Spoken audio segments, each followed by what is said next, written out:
Rachel is a unique character. She is the representative of the Victorian caring woman. She's the representative of the Victorian woman. She is the desirable image of a woman in hard times. She's characterized by a lot of unique characters. She's compassionate, kind-hearted lady, self-denying, self-sacrificing. She is the match for Stephen Blackpool. She's one of the working women. She belongs to the hands. This term, which is used to refer to the working class people. So she's the real match for Stephen. She is set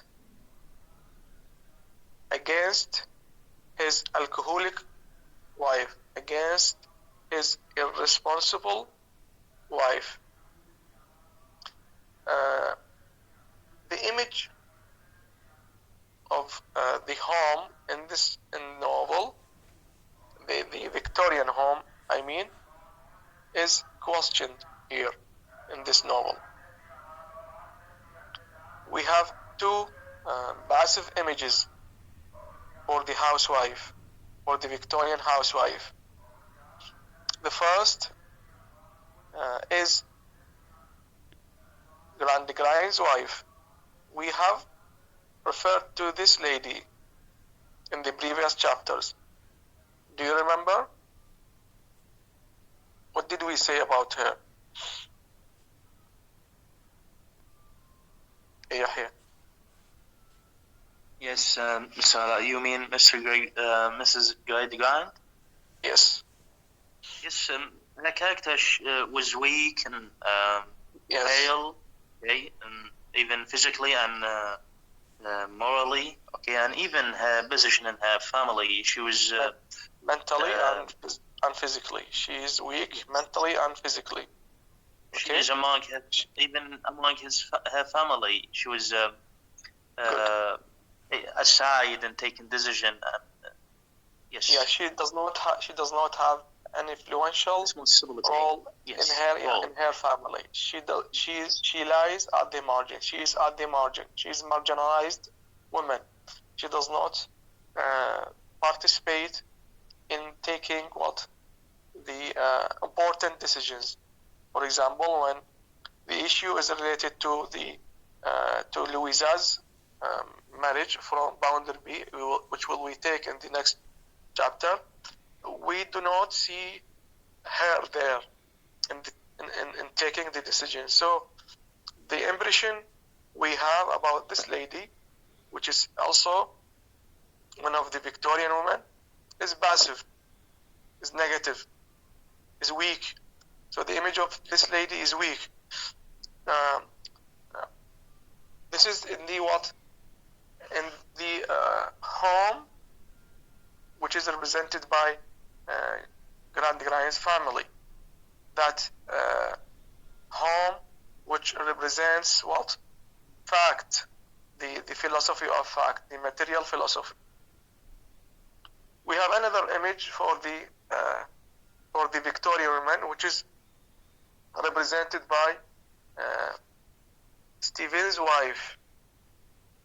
This image is also passive. This image is also distorted. It is not normal. The image of this irresponsible woman. She also belongs to the working class people. But this woman is alcoholic. She is indifferent. She is irresponsible. So again, the idea of the Victorian home, the Victorian image of the home is questioned in the novel. It is criticized. The impact of the industrial situation has entered inside the Victorian home, has influenced the Victorian home. For example, so the impression we have about this home is also shaken, right? The image is shaken also. The home, in general, stands for what? It stands for what? Stands for comfort, stands for communion, stands for relaxation. So the image here in these two examples does not refer to this idea, because the general idea about the Victorian home is that it stands for relaxation, it stands for pleasure, it stands for comfort. The Victorian man considers his home as a source for relaxation. When he finishes his work at his workplace, he gets back to his home to what? To get rid all the troubles, to relax his body and mind, to feel comfort in the company of his family. But the image here, which is given in the novel, it does not refer to this idea. Stephen Blackpool attempts to escape from his home, the home which represents relaxation and comfort. He attempts to escape from being in his home because of what? Because of his the terrible situation he has with his in his home, the terrible relationship between Stephen and his wife.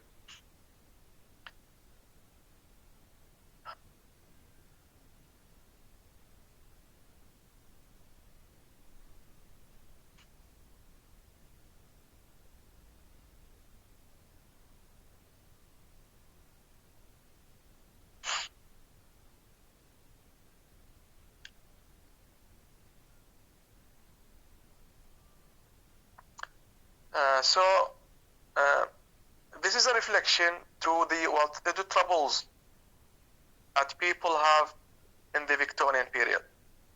So in hard times, the distinction between home and the workplace begins to disappear. The troubles are in these two destinations. The troubles are in the workplace, and the troubles are in inside the Victorian home. So home, which is supposed to be what? Home, which is supposed to be a refuge. No refuge, R-E-F-U-G-E.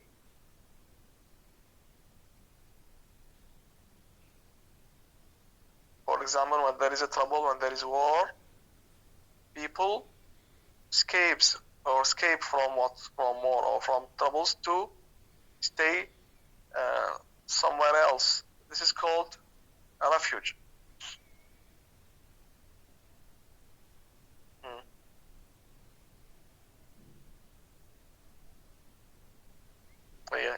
تفضل.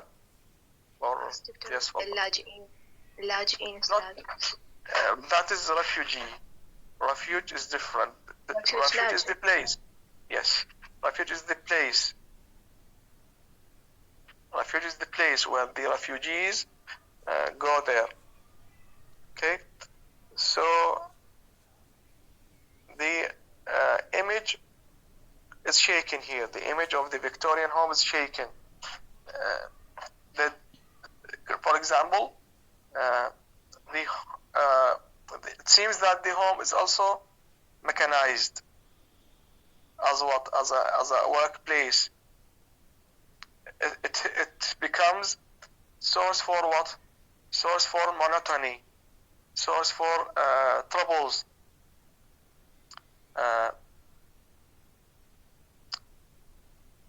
For example, the situation in Grant's house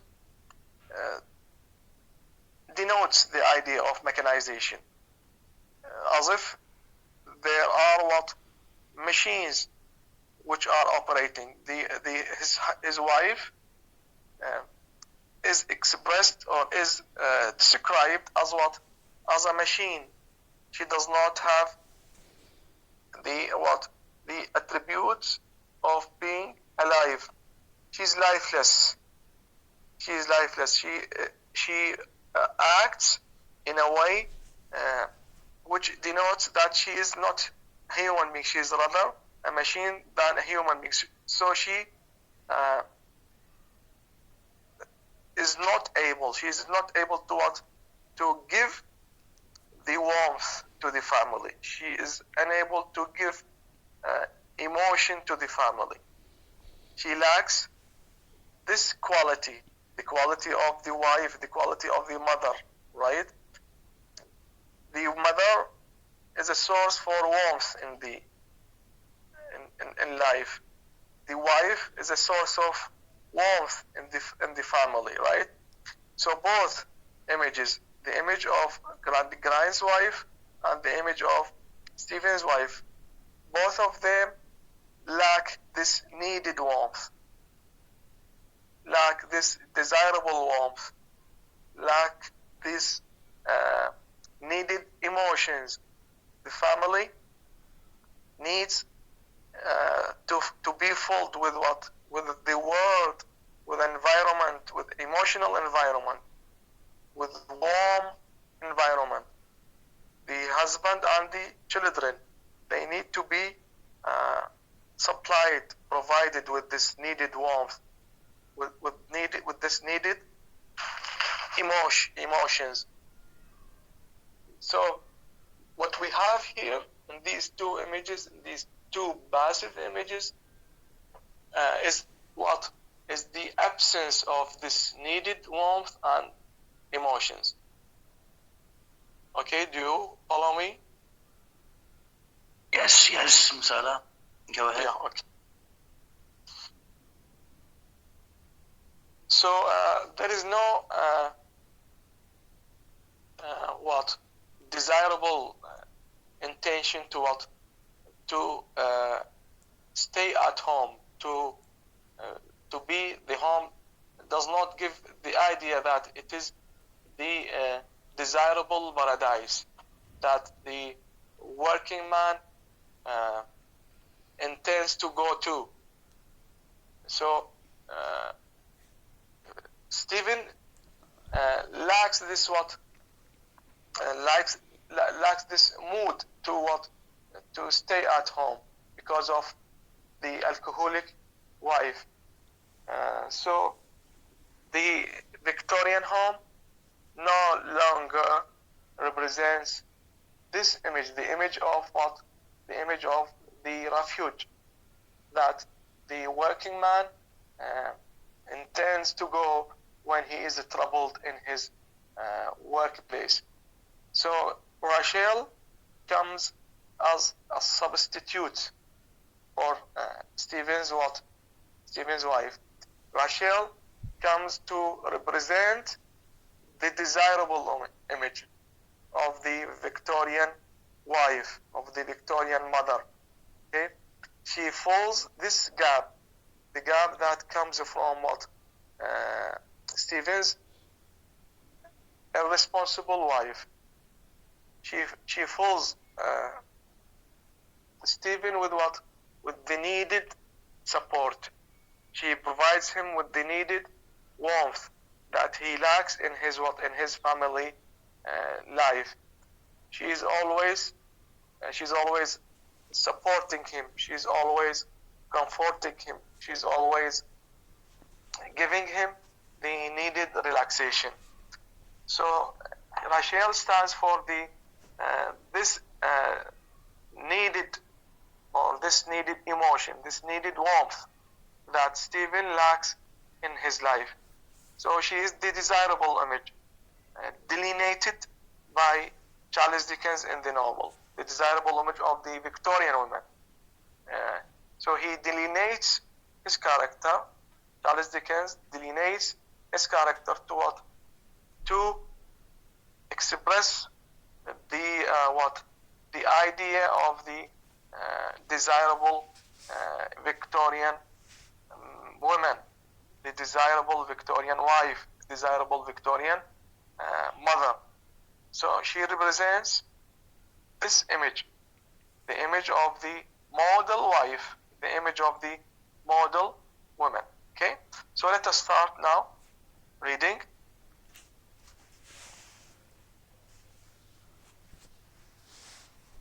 Somebody to read.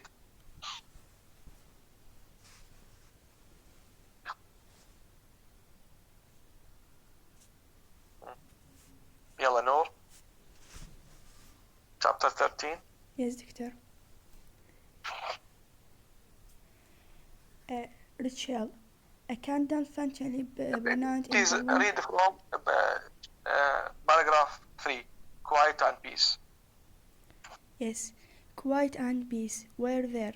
Rachel was sitting by the bed. She turned her head, and the light of her face shone in upon the mandate of his mind. She sat by the bed. She's what? When she is there, when Rachel is there, then there is what? There is a quietness, there is tranquility, there is peace. So she's a symbol of what? Symbol of tranquility. You know the meaning of tranquility? Quietness, calmness is the symbol of what? Of peace. Wherever she goes, then peace and quietness, calmness go with her, and her face is what? Is lightening in the darkness. The darkness of whom? The darkness of Stephen's life. You can see now she turned her head, and the light of her face shone in upon on the midnight of his mind. You see the mind of whom? The mind of Stephen, right? As if his mind is what? Is filled with darkness. What a kind of darkness? It is this spiritual darkness. The darkness that comes from the troubles that surround him from every side. So she stands, when she appears, then his mind is what? His mind, his soul is enlightened. Okay, enlightened. His soul is enlightened. As if light comes from the what? From Rachel to what? To enlighten his darkness, his spiritual darkness. Have you got the idea? So you can see the prominence, the importance of her presence in his life, the importance of Rachel's presence in his life. Okay. Yes, please. Yes, she sat by the bed, watching and tending his wife. That is to say, he saw that someone lay there, and he knew to well if must be she. But Rachel's hand and put a curtain up, so that she was screened from his eyes. His careful garments were removed, and some disgraceful garments were removed, and some one of Rachel's were in the room. Everything was in its place and order as he had always kept it. The little fire was nearly trimmed, and the hearth was freshly swept. It is appeared to him that he saw Elvis in Rachel's face, and looked at nothing besides. While looking at it, it was shut out from his view by the softened Okay, tent. so we can feel that she is the ideal image of femininity in the what in Dickens' mind, and also in what in Stephen's mind, the ideal image of femininity. You know femininity? What does it mean femininity? Yes, Surah? Yes, الأنوثة or to feel him Good. in Yeah. It is not related to what to beauty, but it is the beauty of what? The beauty of the heart. Yeah, the beauty of the heart. The beauty of what? Of the soul. Okay? She's not that she does not have that sharp beauty, but her beauty comes from what? Comes from the heart, comes from the soul. That's why he always calls her what? My angel. She is his soulmate. Their relationship is quite spiritual. It is based on spirituality. Okay, so again we can say that Rachel is the ideal image of femininity in the what? In the novel. The ideal image of femininity in the what? In Stephen's mind. Okay. I go to 4 or 5 paragraphs below. And next for that I know your heart. And next for that I know your heart. Yes. And next for that, I know your heart, and I'm right sure and certain that it is fair to merciful to let her die, or even so much as suffer for want of aid. Thou knowest who said, let him who is without sin among you cast the first stone at her. There have been plenty to do that. Thou art not the man to cast the last stone, Steve. When Yeah, he okay. is This is what this is saying, said by Jesus Christ. Let him who is without sin among you cast the first stone at her. Do you have an idea about the saying?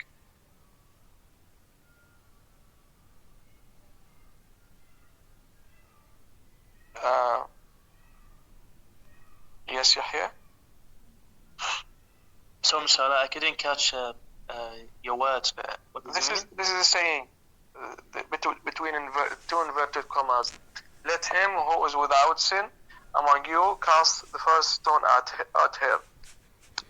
There is a story behind this saying. The story is that one sinful woman is put to punishment, to be stoned, to throw a stone on her because she is what? She is adulterous. So when Jesus Christ comes, sees the situation, so tell the gathered people who are ready to to punish her, let him who is without sin, the one who is without sin, can only throw this stone, can only punish this lady. Have you got the idea?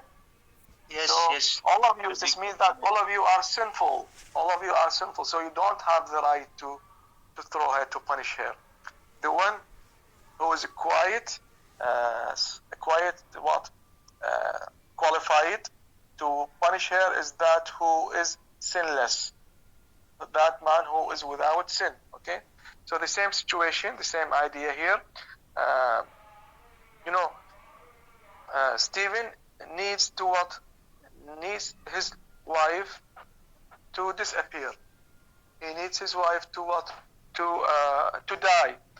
Rachel, you know about the morality of Rachel. Rachel is a model woman. She is an ideal woman. She is characterized by her what? A pure idealism. So she tells him that you don't have the right to wish her death. You want her to die because you think that she is what? she's your source of troubles, but you don't have what the right to feel so, because you are also what you also have your what weak points, weak characteristics she has, but also you have. So you don't have the right to what to wish her death. Okay. So have you got the idea, the implication of this saying here? You know the meaning of implication, to be implied here in this context. So Yes, Stephen yes. does not have the right to wish her death, because he thinks she is what she is. She has a weak, or she has a lot of demerits, a lot of shortcomings, because he also has what some shortcomings, some demerits. Okay, so she tells him, you have to be what? You have to be patient. If you read the next paragraph, thou hast been a cruel sufferer. You are, yeah, it's okay. You are what? You are a cruel sufferer. Heaven reward thee. So you have to be patient, and your reward will come from heaven. Heaven is going to what? Is going to reward you because of what? Because of your tolerance. You know tolerance? Patience. Patience, okay?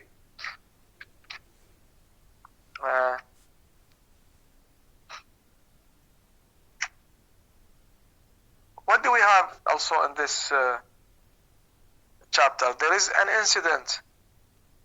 There is an incident which takes place in this chapter.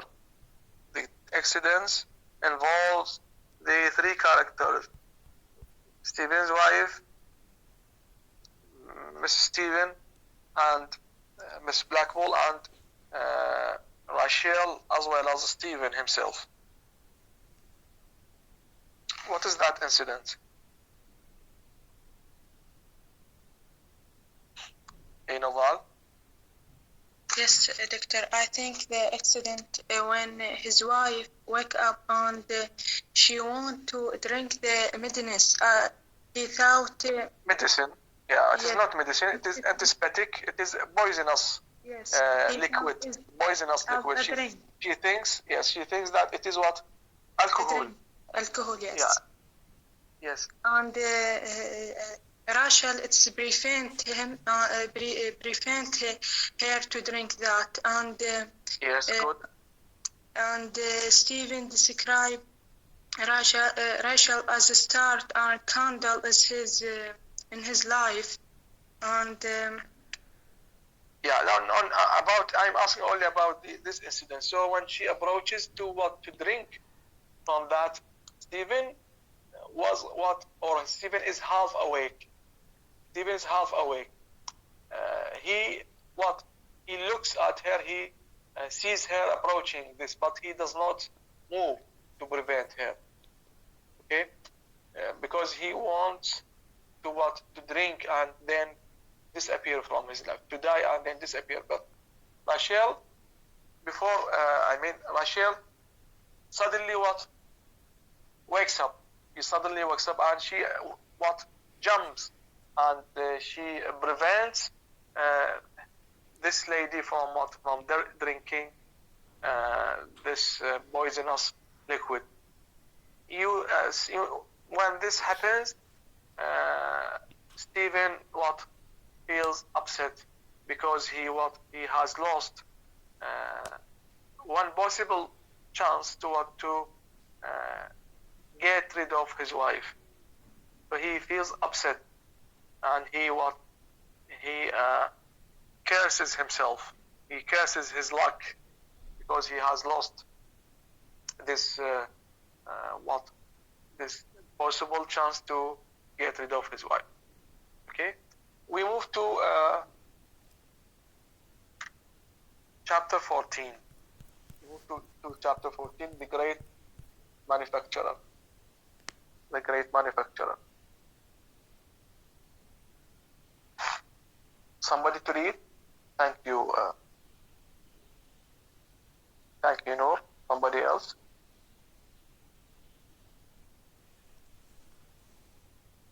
سارة، نضال، سارة شهيد، مريم حاكم، سورة علي، منال هاشم. الكل اللي يرفع ايده ويحاول يشارك بعد نهاية المحاضرة تنزلون اسماءكم وتنزلوها على شكل بوست بالكلاس. اوكي. انا هم راح اخذ لهم صورة.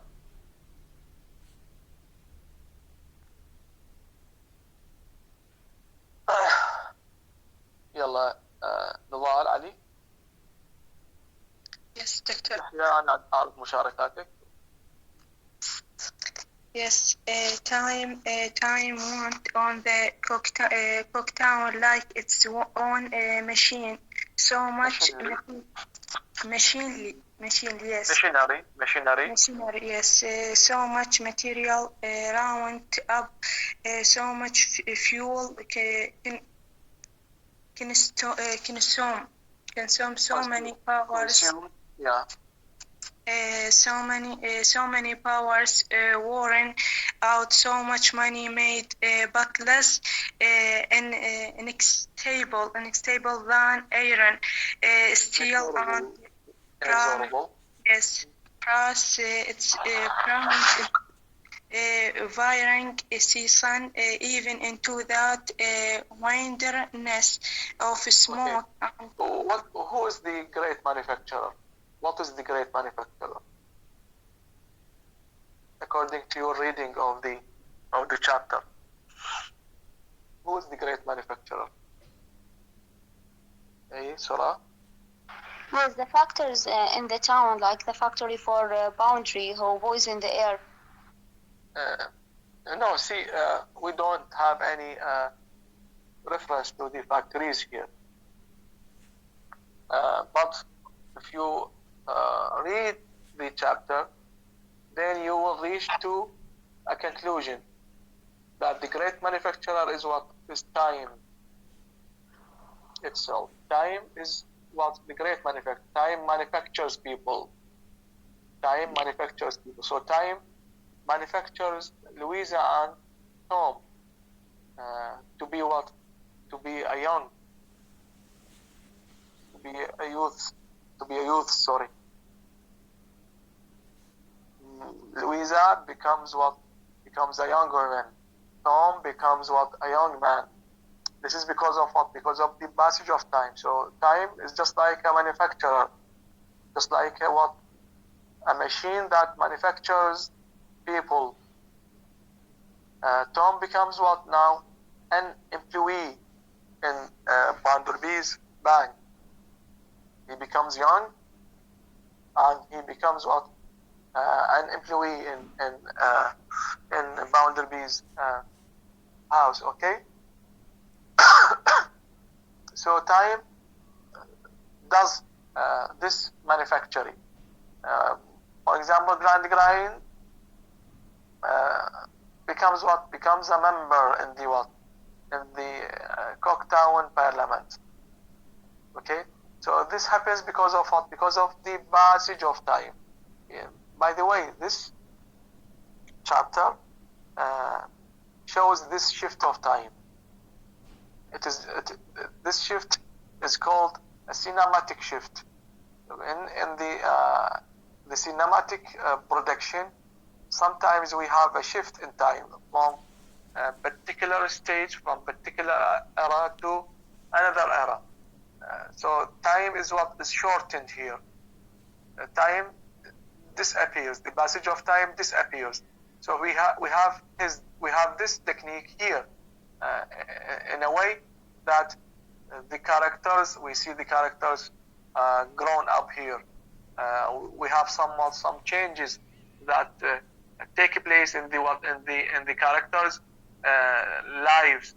So this chapter denotes this technique, the technique of the cinematic shifting.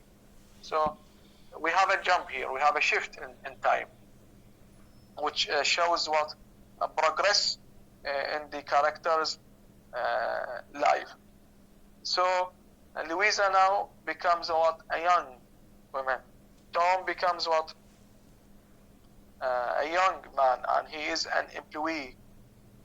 He is working in Grand Grind's bank. So those people, Tom and Louisa, are the product of this material philosophy. They are the product of this material education. The education which base everything on what? On fact, which base everything on calculations. And now they are what? They are thrown. They are about to be thrown in this cruel world, the world of science. For example, Thomas now is working. He's working now in what?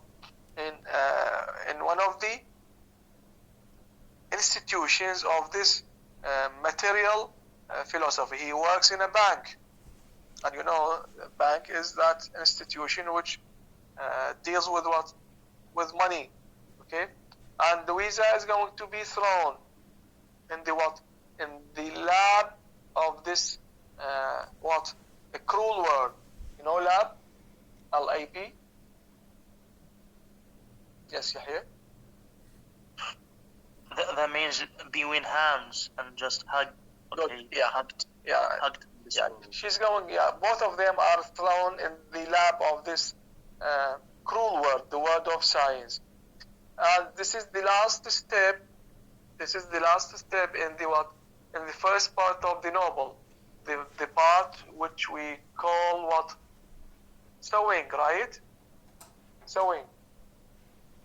So this is the last step. The second part, we are going to have what? The second process, which is reaping. Okay, which is reaping. We are going to see what? The results of the earlier what? Foundation, of the earlier basement, of the earlier education. So this is the last step. Now we are about to see them in the what? In the practical world. We are going to see them in the what? In this world of science. This cruel world. The world that bases everything on what? On calculations. Yeah, so time has thrown them now into different what? Into different what? Labs. For example, Tom now becomes what? An employee in Grand Client's bank, and Louisa is going to what? To marry from Bounderby, though she is what? 20 years and so earlier than younger than Bounderby. Okay, but because of what? Because of the practicality of the father, because of the practicality of the family, she is going to be given as a wife to Bounderby. In their calculations, age does not matter. The gap in the age does not matter. What matters is only what? Is only the practical thinking, the result they are after. Okay, so this is the beginning of the end of the first part and the beginning of the second part. Yes, Louisa, now go on, please. Second paragraph. Yes. Louisa has become, said Mr. Grind, almost a young woman.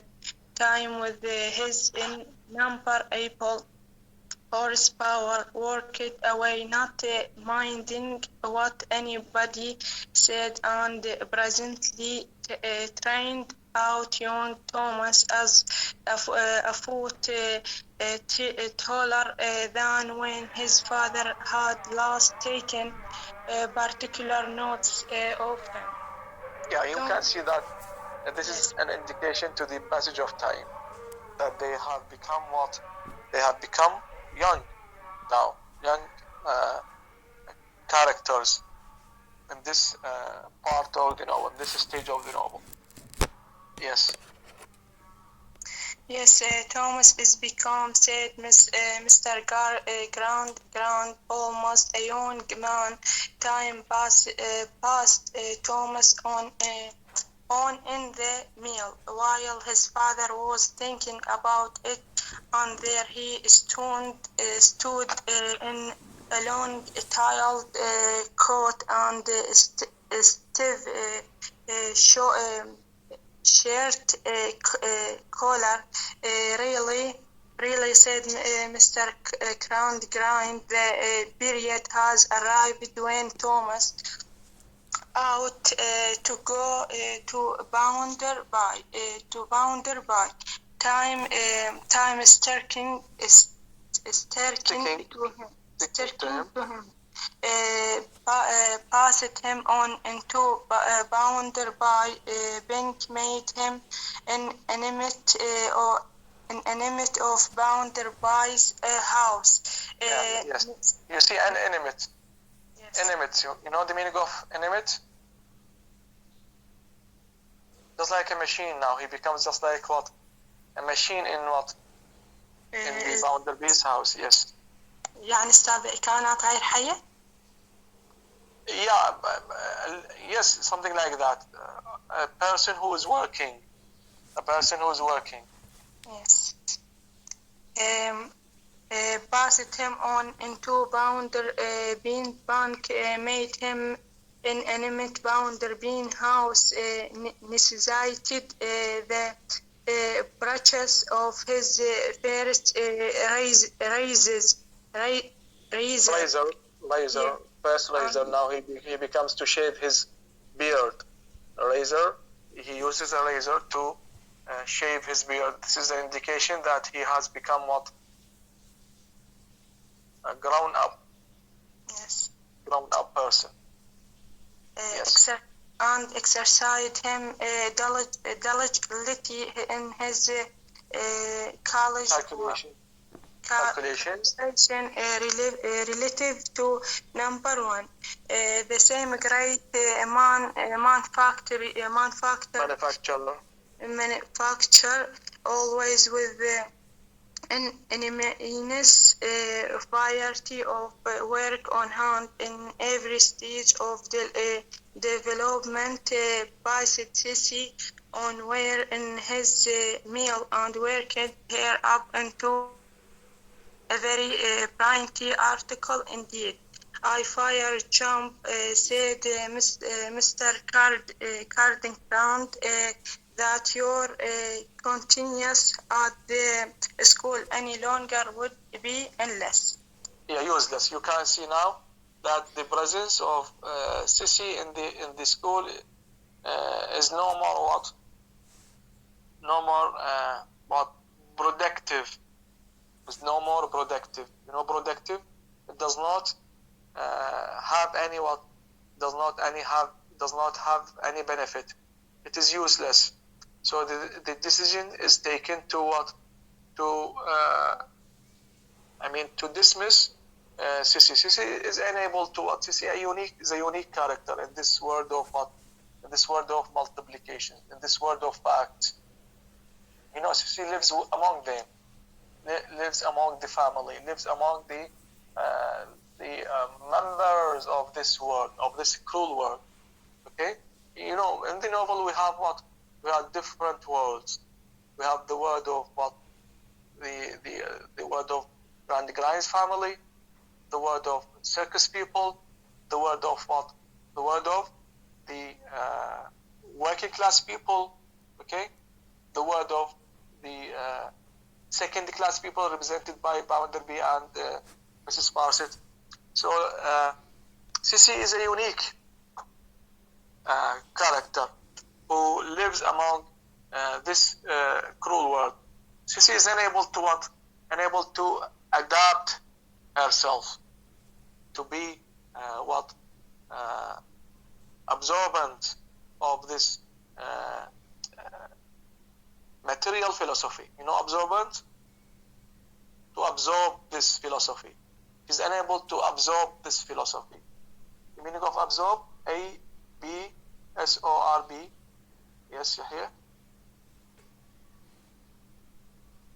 Yes, absorb means to suck things, and this meaning that absorb things that she accept these culture, accept these. She's unable. She's unable to absorb this philosophy. She's unable to absorb. She's unable to Yes. accept. She's unable to justify herself with this culture. Unable to adapt herself. Yes. Adapt. A-D-P-A. To to modify herself. To modify herself.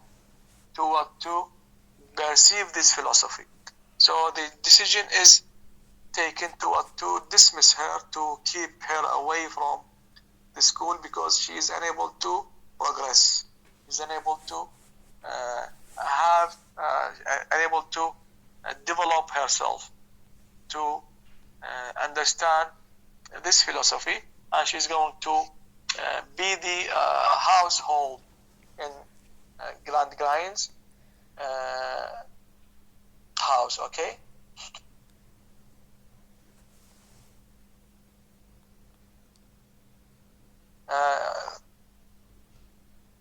Two pages forward, let us see how time manufactures Grand Grind.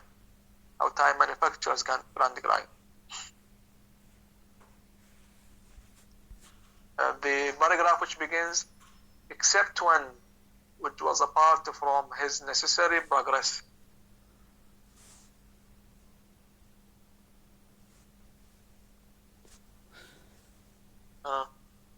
Same. Who was reading? Yes. Who was reading? Same page. No. 2 pages forward. Except when, which was apart from his necessary progress through the mill, time hustled him into a little noisy and rather dirty machinery.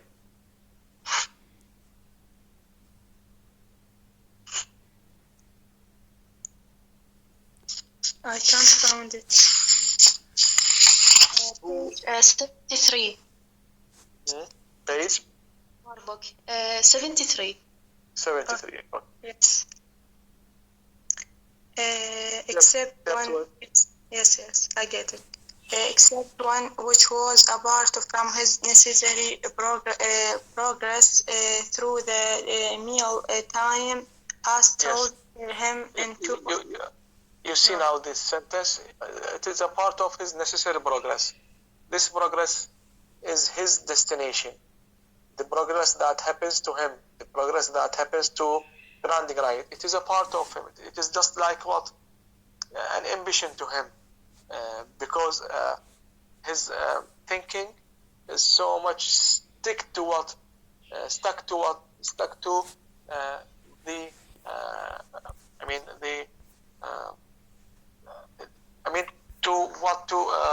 to be in such a position, because this position is his own ambition. It is a part of his practical thinking. This position is a part of his practical thinking because it is related to the equation that brings the idea of loss, the idea of the idea of gain. So together. So time has told him into. Yes, a little noises and rather noisy and rather irritating machinery and dirty machinery. So what a kind of machinery, what a kind of a place that he now has enjoyed, has joined. It is rather dirty, rather noisy machinery. So the parliament is described as what? As a noisy and what? And dirty. What a kind of dirt? What a kind of dirt that this constitution has. You hear? Of course, and to be honest, we are familiar with such dirt, because it's means spiritually, because they exploit people and never take care of their affairs. It's a kind of moral corruption. Of course. Moral. This dirt is connected with corruption. Yes. It's connected with corruption. Okay, and noisy. They are what? They are shouting. They are making noise, but these noises are what? Noisy people are what? Are useless. They have only noisy protection. They do not have any profit or benefit to the other people. They are only shouting and making noise. So they are noisy. They are useless. What we have from them is only the noisy protection. So this little noisy and rather dirty machinery in by corner. Yes. Yes, in by corner, and made him a member of Parliament for Cooktown. Yeah, this is one of the things that Charles Dickens attempts to criticize. Now, his criticism comes to what? To hit the political constitution.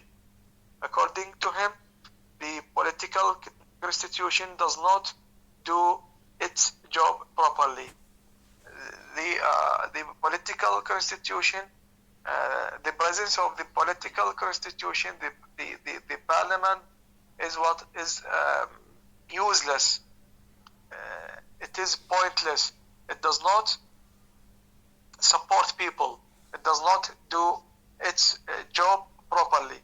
So, as you know, that Dickens assumes the role of the reformer. So he attempts to reform. He attempts to correct the very aspects of the Victorian era. So he goes through the detail of this period, and he attempts to diagnose the demerits, and at the same time to correct them, diagnose and then correct them by what? The first step of correcting something is to underline it, is to diagnose it. The first thing to treat a weakness, to treat sickness, is to diagnose it. So this is the point. This is the aspect. This is the point. Dickens attempts to diagnose now. He says, if you read, he says that one of the respected members for ounce weights measures, one of the representatives of the multiplication table, one of the deaf honorable gentlemen. You know the meaning of deaf? Those who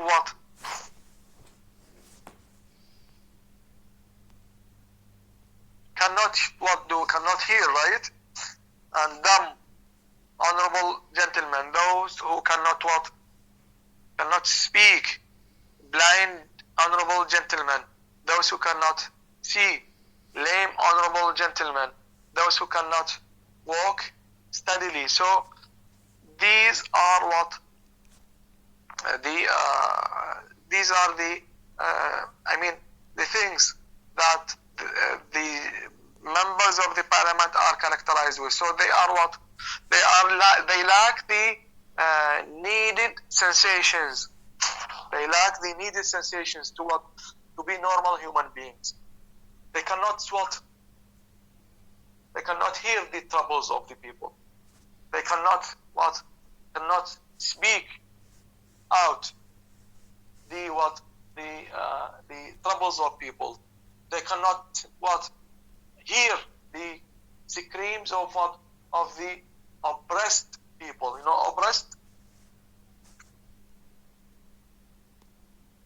Yeah, Abbas. المضطهدين. Yes, those who suffer from injustice. They cannot walk to look for the needy people. They cannot walk to look for the needy people. Okay, so they are They are lifeless. They are lifeless. They cannot do their job properly because they lack the needed sensations, the sensations to make them normal human beings. So how can they do their job then? If they lack these sensations, how can they be politicians? How can they be members in the parliament? Okay, so this is very harsh. This is very severe criticism of the political constitution in the Victorian time. The political constitution does not perform its role properly. Yes.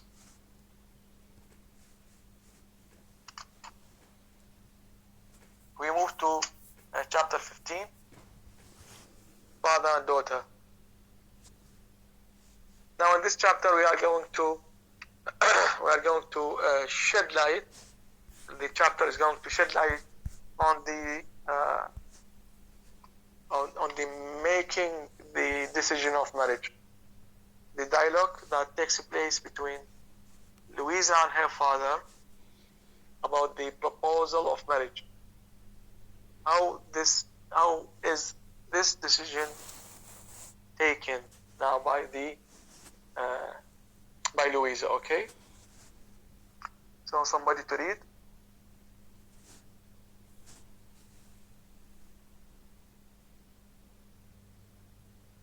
Yalla Abbas, Father. Yes, Doctor.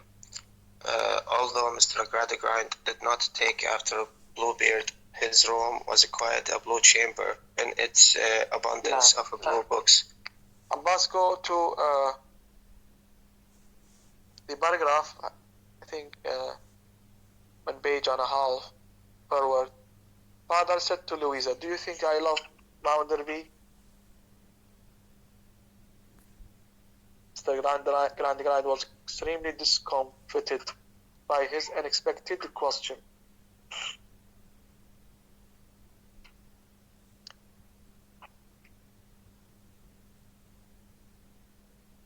Father said, "Louisa, do you think I love Bounderby?" Please tell him if you find this page. Other students, tell him the number of the page. Yes, it is. Father, she still pursued. Which page? Your books? Last paragraph. Oh, I found it. Father said, Louisa, do you think I love Mr. Bounderby? Mr. Gradgrind was extremely discomfited by this unexpected question. Well, my child, he returned, I really cannot take upon myself to say. Father pursued Louisa in exactly the same voice as before. Do you ask me to love Mr. Bounderby? My dear Louisa, no, I think I ask not. Father, she still pursued. Does Mr. Bounderby ask me to love him? Really, my dear, said Mr. Gradgrind. It is difficult to answer your question. Do you see now, it seems from the dialogue that love is what is ambiguous. Love is unknown, right? To Louisa. That's why she is asking love as if it is what? As if it is something to be what? To be given and taken. She knows that love is needed in marriage, but she does not know how to tackle this love. So it seems that I mean, she attempts to ask her father about how can I marry if there is no love at all. So the dialogue deals with about love, but love seems to be unknown to Louisa. This is, of course, this natural result everybody expects in this house, the family, the education that bases everything on on practicality, bases everything on on the material thinking. Emotions are dismissed from the family, from the calculations of the family. So we expect to have this result. So marriage here seems to be empty of what? Empty of the needed emotions. You know, one of the needed emotions to establish this link or this relationship is love or emotions in general. But Louisa does not rule her own emotions, does not tackle her emotion, because these emotions are absent. They have already been dismissed by the kind of education she has received in her earlier life. So love or marriage in general is dealt with as a business. According to Grandigrain, love is not needed to get married. Love is needless. It is not very important to establish this relationship, this marriage that is going to take place between her and Bounderby. So please continue. Certainly, my dear, because here was something to demonstrate, and it sets him up again, because the reply depends so materially, Louisa, yes, on the sense the reply depends so materially. So you have to base your answer on what? On material things. Okay? You have to dismiss the emotional aspects in your decision. Yes, Louisa? On the sense in which we use the expression, now Mr. Bounderby does not do you the injustice and does not do himself the injustice of pretending to anything fanciful, fantastic. You see now?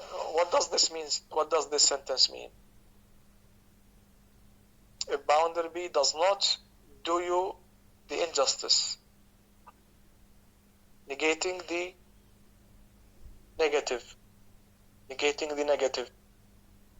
does not do you the injustice. This means that he has what? He has done justice to you. Does not do you the injustice. Does not do himself the injustice. If he what?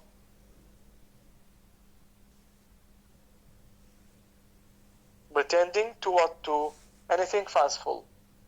Okay? Pretending to be what? To be fanciful, or fantastic, or sentimental. What does it mean?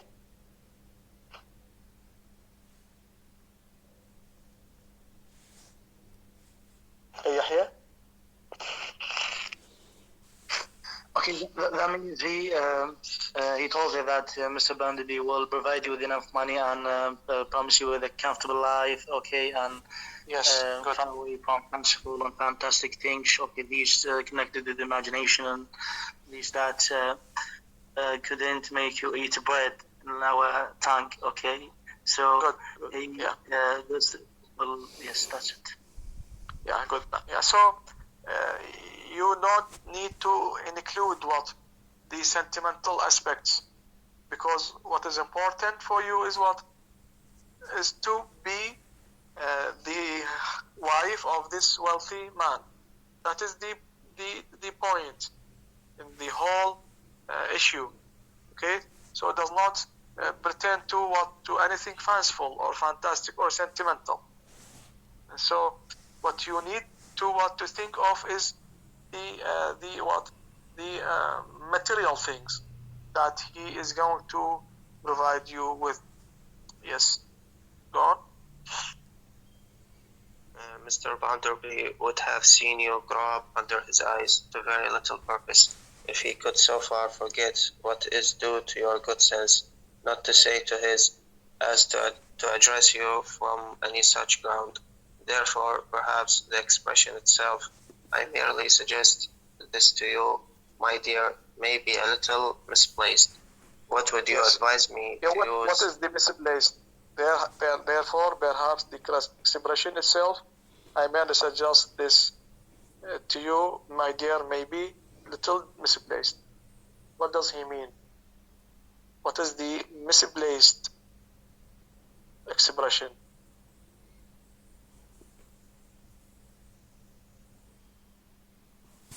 To involve what? To involve what? Love in the whole issue. Involving love in the whole issue is going to be misplaced. It is not essential. It's not essential to talk about love in this issue. What you need to think of is the very needed thing, the very material thing that you are going to need in your life. So the expression is misplaced. The searching for love is misplaced here. Yes. What would you advise me to use in its stead, Father?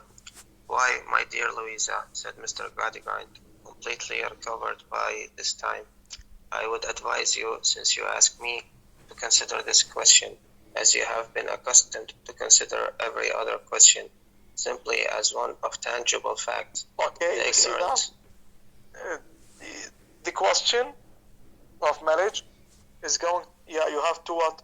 You have to base it on the accustomed calculations you are following, you have been following. Okay? To base everything on what? On tangible fact. To base your marriage on what? On tangible fact. To decide, to determine your decision with reference to what?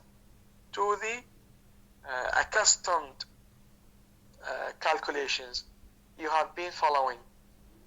So it is not a matter of love or sentiments. It's a matter of what? It's a matter of calculations.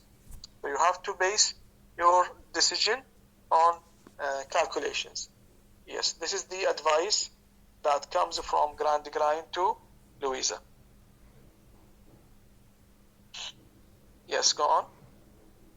The ignorant and the giddy may embarrass such subjects with irrelevant fancies and other absurdities that have no existence, probably viewed really no existence. But it is no compliment to you to say irrelevant fancies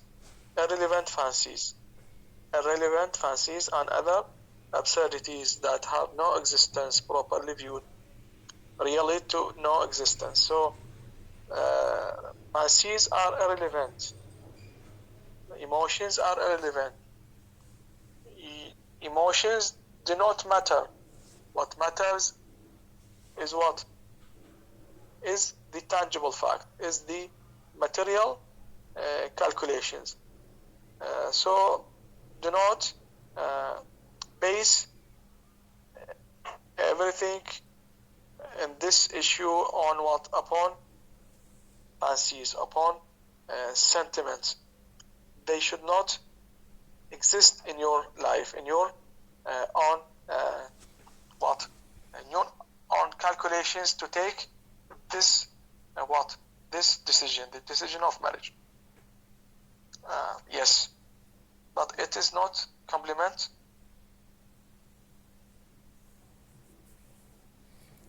Yes, go on, please. Now, what are the facts of this case? You are, we will say, in round numbers, 20 years of age. Mr. Bounderby is, we will say, in round numbers, 50. There is some disparity in your respective years, but in your means and positions, there is none. On the contrary, in your means and your positions are what? There is none.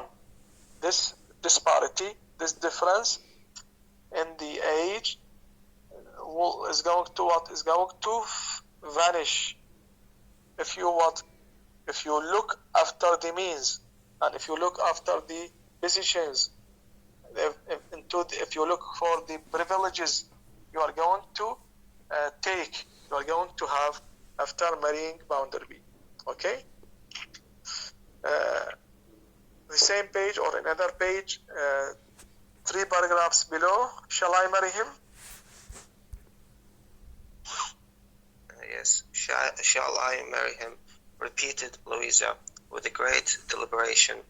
Precisely, and it is satisfactory to me, as your father, my dear Louisa, to know that you do not come to the consideration of that question with the previous habits of mind and habits of life that belong to many young women. No, father, yes. She returned, I do not. Yes, I now leave you to judge for yourself, said Mr. Gradgrind. I have stated the case as such cases are usually stated among practical minds. I have stated it. You see now, you have to be what? Practical. You should base your decision on practicality. What a kind of practicality Gradgrind means? The practicality that brings what? Brings what? Brings facts and calculation together to base your marriage on what? On the results, the material results that you are going to what? That you are going to have after marrying Bounderby. So this is what? This is the practicality meant by Gradgrind. The practicality that he has in his what? In his own calculations. The calculations that he used to what? He used to advise his family to follow in their what? In their life. The material calculations, the material practicality, which is based on what? On 2 terms. Loss and what? And gain. Loss and gain. Every decision in this school of thought, in this philosophy, is based on 2 what? Is based on 2 what? 2 terms.